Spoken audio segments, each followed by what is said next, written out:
Hello, brethren, and happy Sabbath.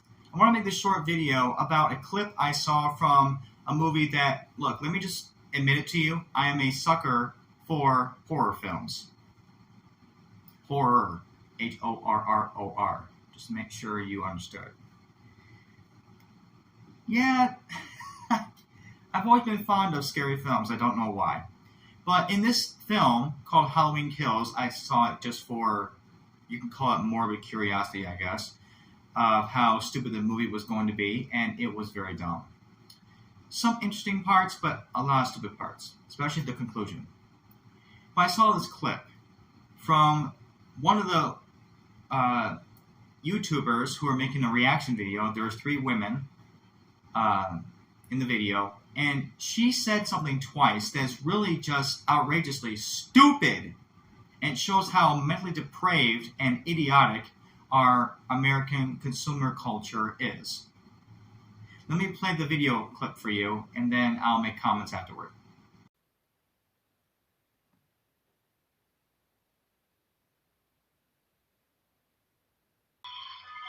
You can't defeat it with brute force. She's telling people that now? She's giving us the finger. I love that. Oh, man. Yeah, I knew that was coming. No way he kills on. No. I literally can't. Like, I'm just not gonna want. Like, it's just not worth it. You're gonna have to kill him with love. That's what I think. Give him a big hug. I think you're going to have to do the complete opposite of what everybody thinks they're going to have to do. I think they're going to have to kill him with love. I honestly think maybe. I don't know. How else are you going to? Because she said you can't kill him with brute force. So, but she obviously has an idea of how she's going to kill him. Is hug him. Wasn't that really a dumb statement? Love has become a centralized idea. It's based on the fairy tale that if we give everybody a hug and we just show love toward everybody and ignore justice, that all the world's problems would correct themselves and we could have a nice Candyland, Disneyland of hearts and flowers, sunshine and rainbows planet. That's not true. You can't ignore justice and toss it out the window and let people just do whatever they want and just be nice to them regardless. That's not the way it works. That's exactly how you destroy this planet. And just in case if you professing Christian hypocrites out there wanting to preach this fairy tale love message and use the following passages out of context, which the passages I'm talking about are here. Do these passages imply anything of ignoring justice and against sin and destroying criminals and wickedness? Think of King Josiah, Hezekiah, David, etc., that put to death the false prophets and burnt down the high places, and they destroyed every bit of idolatry in their land that they could. Do you think they just went up to all the pagan people and just gave them all a hug and say, "I love you," with hearts and flowers? No. They knew that the only way to stop idolatry and sin against God is to kill the sinners. I'm not saying that we should become a vigilante and take the law into our own hands. No, I'm saying that by the authority of the government, they operate righteousness and justice and holiness in God's eyes. The government has the responsibility of putting to death every criminal. If you do that, this country would clean up pretty fast.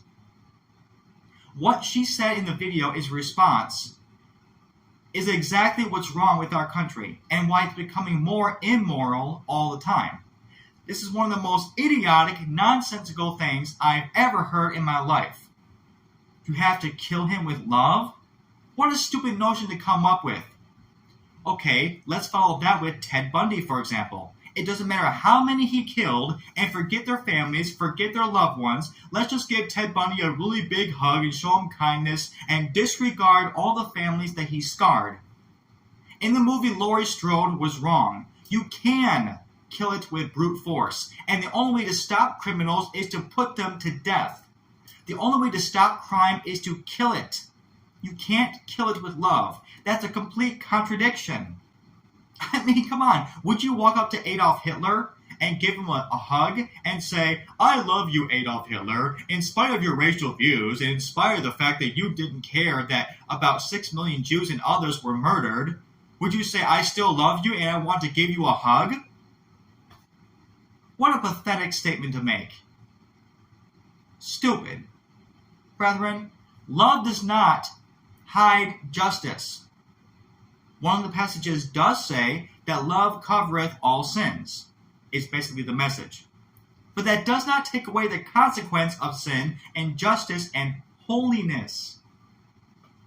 It should not.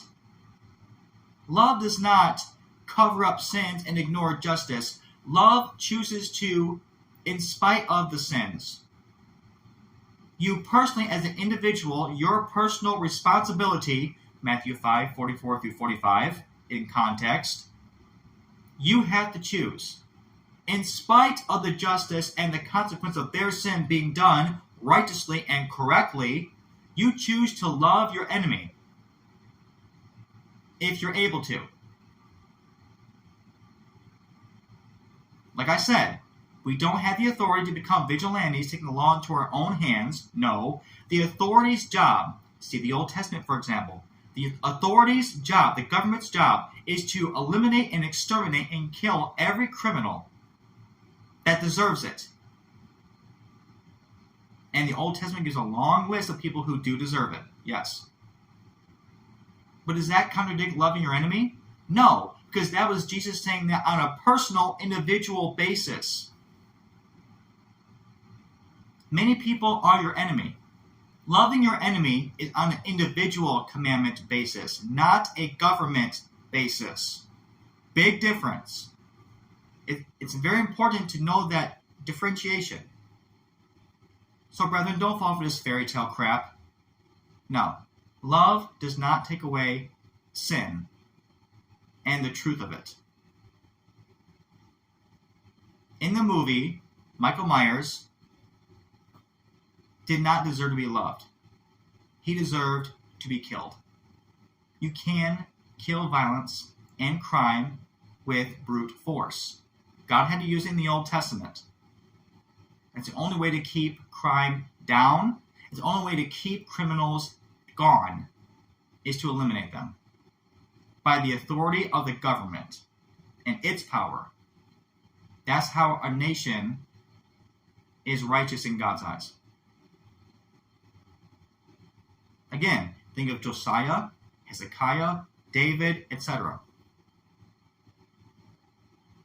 Love the Lord Jesus Christ, fear God and keep His commandments, and read and believe the King James Bible. Thanks.